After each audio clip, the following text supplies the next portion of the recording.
থেকে যান, আরেকটু থেকে যান। না না, এই না রে, আমাকে নার্সিংহোম যেতে হবে, ওই অংশুমান বাবুর সঙ্গে দেখা করতে হবে না, আর ভিজিটিং আওয়ার্সের মধ্যে যেতে হবে। দেরি আছে তো। দেরি থাকলে কি হবে? মায়া কোথায় গেল? মায়াকে আমার বাড়ি পৌঁছে দিতে হবে। এসে গেছি ম্যাডাম। একদম এত কোথায়? এই তো 6 বার হাত করবেন, 36 বার চিবাবেন, বাস তাহলেই শেষ। আপনি আর আসবেন না, আপনিও নিন ম্যাডাম। আমি হ্যাঁ ম্যাডাম, আজকে আসবো না করেও নিজের ছেলেকে শেষ সময় নিয়ে এসছেন যখন, আপনি তো ম্যান অফ দ্য ম্যাচ আজকে। নিন। কি হচ্ছেটা কি? সেটি কোথায় গেল? ছেলে ছেলে, হ্যাঁ ডাকছিলেন? দাও সবাইকে এখানে মিষ্টি দাও, নিন ধরুন। আর ইয়ে কোল্ড ড্রিঙ্কস আছে তো? হ্যাঁ এখন এক প্লেট মতো আছে। ও তাহলে তো হয়ে যাবে। কি হয়তো যাবে না নাদিয়া? হ্যাঁ যাও তাহলে তুমি। ওকে। হ্যাঁ খুব ভালো। আমি এসে থেকে দেখছি তোমার সেলস গার্ল বড্ড বেশি কথা বলে কিন্তু। না না, ও খুব কাজে শেখা টেখার ইচ্ছে আছে। কেমন একটা লাগছে না সীমা? কি জানি, মানে আমার তো ঠিকই মনে হচ্ছে। হ্যাঁ বলুন তো, বুঝেন তো আপনার বান্ধবীকে? আরে ও কেমন সেটা নিয়ে আমার কি হবে? আমার কথা হচ্ছে দোকানদারিটা ঠিকঠাক করতে পারলেই বাস হয়ে গেল। এই তো খালি গিয়ে উল্টো পাল্টা করে। তাই তো। আর একটু থেকে যাবো। এই না রে, আমাদের নার্সিংহোম যেতে হবে জানিস তো। আমি এবার চলে যেতে পারবো। হ্যাঁ ও থাক না, কোনো অসুবিধা নেই, ও এখন থাকুক। বেশ এখানে হয়ে যাবে, গান বাজনা হবে, হ্যাঁ মজা হবে, আমি ওকে বাসে তুলে দেবো। বিল্লবা, হ্যাঁ। আমরা অনেকদিন এসে বাড়িতে ভালো করে আড্ডা মারবো, গান বাজনা শুনবো। না আজকে যাই। আর বাড়িতে আসবি? আরে ধরো তুমি একটু নাও নাও নাও। আরে বাবা কিছু বলবে না, নাও। আরে আরে কি মিষ্টি? এবার তুমি আমার যেতে দিও না। দেখি এটা ওর কত বড় ম্যাচ হলো।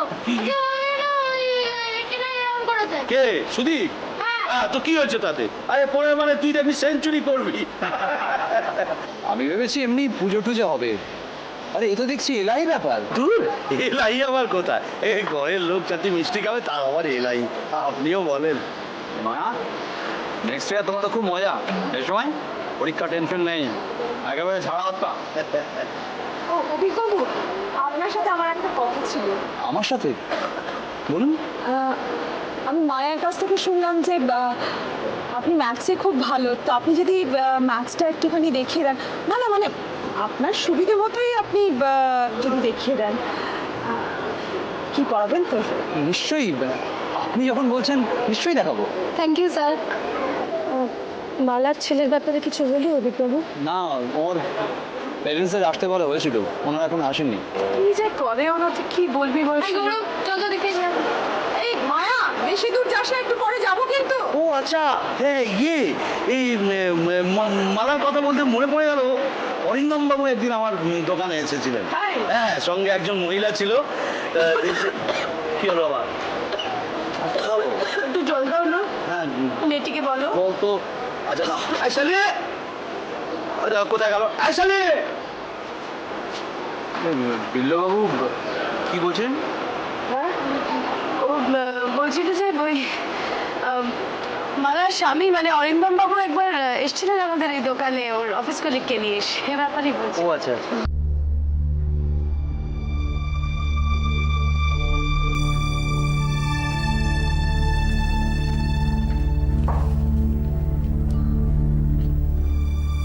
আসতে পারি? আরে আসুন আসুন আসুন, ভেতরে আসুন আসুন। আমার সাথে আরেকজন আছেন। ও নমস্কার। নমস্কার, এই দুটো হাত একসঙ্গে জল না, ঠিক আছে। বসুন। হ্যাঁ, না না ঠিক আছে। আমার নাম কিংশুক। আমি আসলে মাঝখানে কয়েকদিন আসতে পারিনি, ওই বাড়িতে এমন কিছু ঝামেলা চলছিল। না না এভাবে বলবেন না, আপনি এত কিছুর পরেও যে এতবার এসেছেন সেটাই বা কজন আসে। একে আপনারা বসুন, দাঁড়িয়ে আছেন কেন? না না, আপনি একদম ব্যস্ত হবেন না। অংশুমান বাবু, উনি আমার বন্ধু। ওই আমি বলেছিলাম না যে ওই অ্যান্টি সোশ্যালসরা যখন আমাকে অ্যাটাক করেছিল, তখন ওরই ভাই আমাকে বাড়িতে নিয়ে গিয়ে ফার্স্ট এডের ব্যবস্থা করে। উনি সিবিআই অফিসার। আসলে আমরা একটা ওই ফাইল রিওপেনের চেষ্টা করছি, বুঝলেন? সেই কারণেই আপনার কাছে ছুটে আসা। আমার কাছে আমি কি করতে পারি বলুন? ওই যে একটা ফাইল আপনার কাছে ছিল না, সেটা যদি থাক না সীমাদেবী, এসব কথা থাক।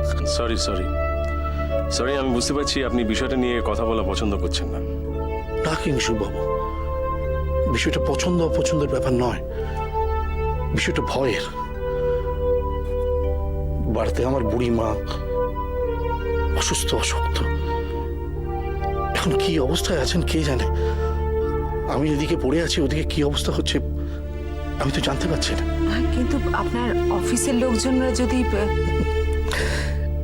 সীমাদেবী, কে বলুন তো দিনের পর দিন সমস্ত কাজকর্ম ফেলে দিয়ে আমার মাকে পাহারা দেবে? হ্যাঁ? আমি সবসময় টেনশনে থাকি যে কখন কি খবর আসে তার জন্য। বাড়িতে কবে ফিরতে পারবো কে জানে। ডাক্তাররা তো বলছেন যে আপনি কিছুদিনের মধ্যেই।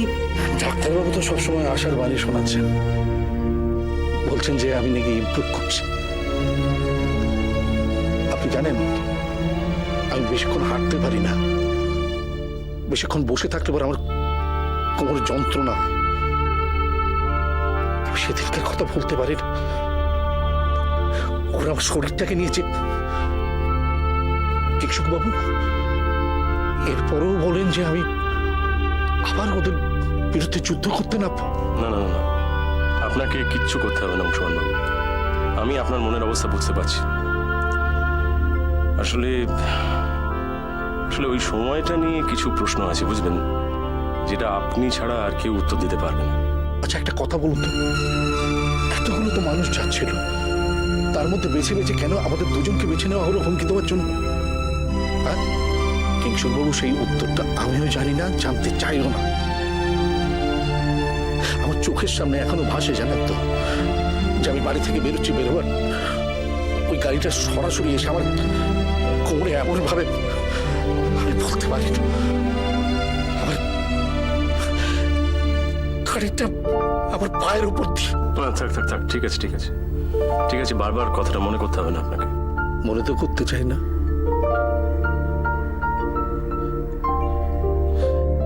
কিন্তু কি করব, সবসময় চোখের সামনে। ওই মানুষগুলো যাতে শাস্তি পায় অংশুমানবাবু, আমরা কিন্তু সেই চেষ্টাটাই করছি।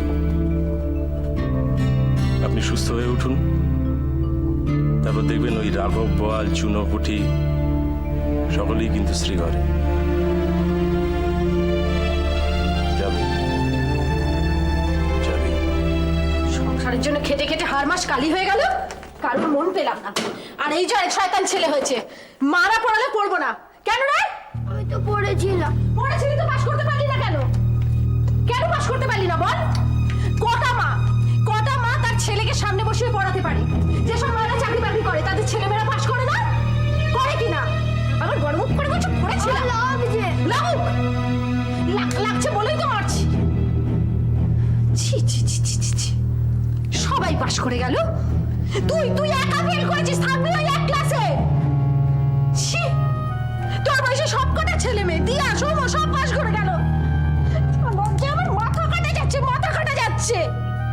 ছি ছি ছি ছি, কেন পাশ করতে পারলি না? কি করেছিস তুই? কে করেছিস? মা ছেড়ে দাও, মারছো কেন ওকে? ভাই তো কোনোদিন পড়াশোনায় ফেল করেনি মা। ওই জন্যই তো দুঃখ হয়, যে ছেলে কোনোদিনও ফেল করেনি সে ফেল করেছে। মায়ের বুকের মধ্যে কি হয় তোরা বুঝিস? মা মা আমায় ক্ষমা করে দাও, আমি কোনোদিন এরকম করবো না। আমি নতুন ক্লাস থেকে মন দিয়ে পড়বো, আমি সত্যি বলছি। তুমি না পড়লেও আমি পড়বো।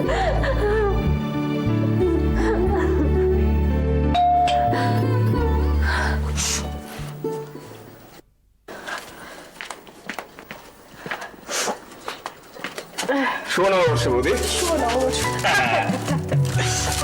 ভালো আছো তো? এই চলছে। তারপরে নববর্ষের দিন মিষ্টি নিয়ে বৌদির সঙ্গে দেখা করতে এলে, কেউ পাঠিয়েছে বুঝি? কেউ মানে কে? অভি? ও না না না, আমি নিজে থেকে এসেছি, আমি নিজে এসেছি। শুভ নববর্ষ কে? শুভ নববর্ষ, থ্যাংক ইউ। শুভ নববর্ষ। কিরে, আঙ্কেলকে প্রণাম করো। না না, আবার এসব কেন? করুক, এখন না শিখলে আর কবে শিখবে?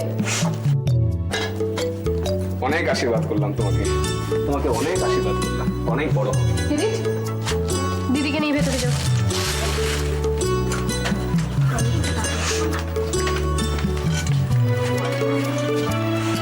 সব ভালো তো? এই কি বলতে এসেছো বলো? মিষ্টি হাতে বৌদিকে নববর্ষ জানাতে এসেছো, এটা ঠিক বিশ্বাস হচ্ছে না। আপনি বুদ্ধিমতী। অভি কিছু বলে পাঠিয়েছে? কি কি বলে পাঠিয়েছে? সে আর বাড়ি ফিরবে না? বৌদি, আপনি অভিকে নিয়ে আসুন গিয়ে, মানে আপনার কথাও খুব মানে। অ্যাকচুয়ালি এইভাবে আর কতদিন হোস্টেলে একা একা থাকবে? ও কেমন যেন হয়ে গেছে, কারোর সাথে কথা বলছে না, কারোর সাথে মিশছে না। পড়ছে বলছি, কিন্তু পড়তেও তেমন দেখছি না। অভিষেক আমাকে জিজ্ঞাসা করে এই বাড়ি ছাড়েনি।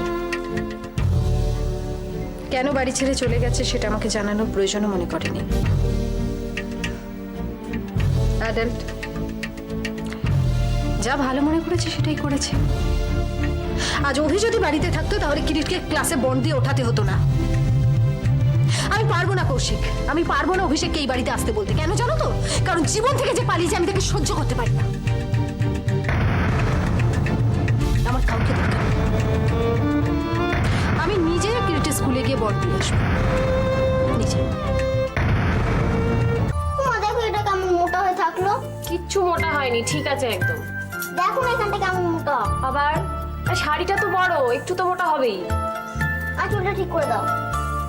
দাঁড়া, আমার তো জ্বালাস তুই, ঠিকই তো আছে। আমার অনেক কাজ পড়ে আছে, বিয়ের মধ্যে তুই যে কেন শাড়ি পরার বায়না ধরলি আমি বুঝতে পারছি না। দাদিন বললো, নতুন দাদি বলেছে যে শাড়ি পরতে আজকে। বৌমা, হ্যাঁ মা। ও রবিকে বলেছো মিষ্টির কথা? হ্যাঁ মা, ও দোকানেই গেছে। বাবা, দিয়া রানীকে তো দারুণ দেখাচ্ছে। হ্যাঁ, কি সুন্দর দেখাচ্ছে। মা দেখি দেখি আপনার কুচিটা তো ঠিক হয়নি। কিছুতেই দিতে পারলাম না, অনেক চেষ্টা করলাম।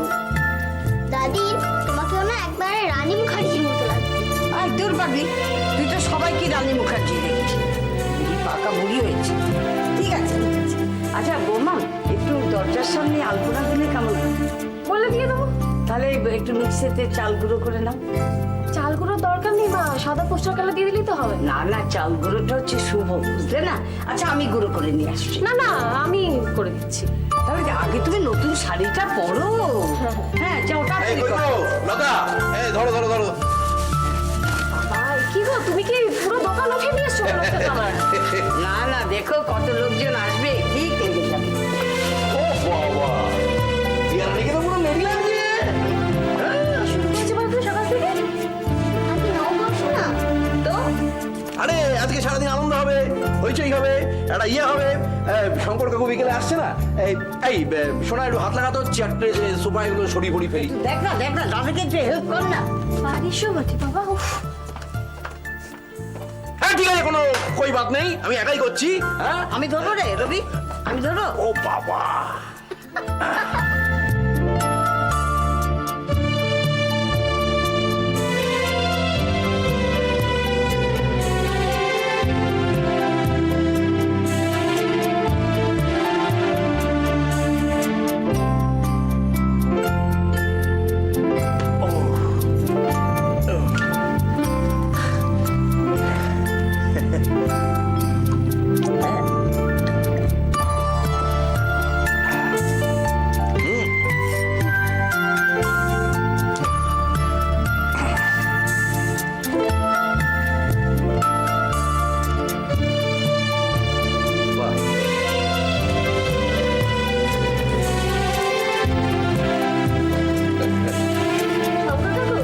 শুভ নববর্ষ।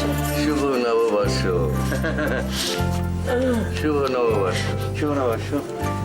এই না না না না না না না না, আরে চিত্তে নীতি রিত্তে কেজি নাচে তাতা থেই থেই তাতা থেই থেই তাতা থেই থেই। বাহ, দারুণ দারুণ। আচ্ছা কিন্তু সোনালি কই, ওকে দেখতে পাচ্ছি না। ওই তো এই শোনা, এই আনা।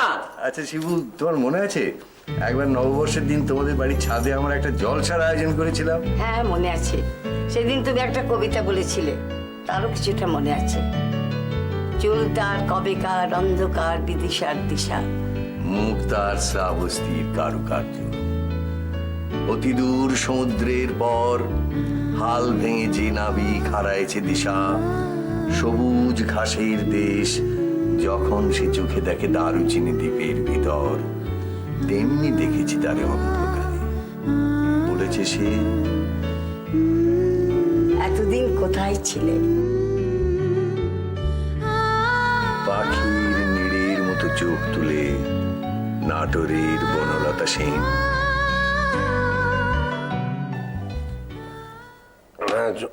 বাবা চন্দনা, এই এই এই এই জায়গাটা একটু এই ঘাড়ের এইখানটা একটু ভালোভাবে মেসেজ করে দাও তো, ভালোভাবে মেসেজ করে দাও। এইখান থেকে এই তোমার মিষ্টি নরম হাতের ছোঁয়া আলাদা চন্দনা, ব্যাপারই আলাদা।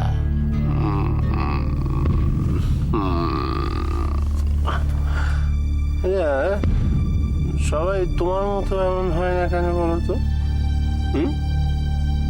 এরকম মিষ্টি, সুন্দরী, বাধ্য, যা বলবো তাই শুনবে, সবাই তোমার মতো হয় না কেন? এই যেমন নাজমাটা একদম আমার কথা শুনতে চায় না, বদ হারামজাদি, যা বলবো তার উল্টো দিকে চলবে। তোমার মতো কেন হয় না?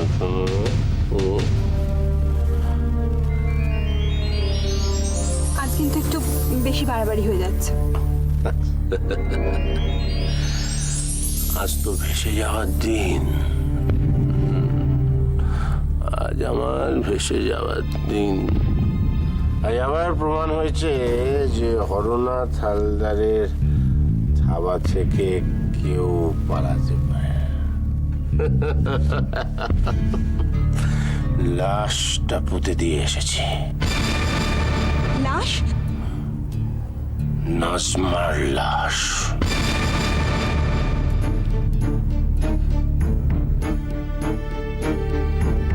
বাচ্চাটাকেও ছাড়িনি, শালী মাটার সঙ্গে বাচ্চাটাকেও পুঁতে দিয়ে এসেছি। প্রমাণ রাখতে নেই চন্দনা, প্রমাণ রাখতে নেই। আমাকে মন দাও চন্দনা, আমাকে মন দাও। আমি তো তোমার সব।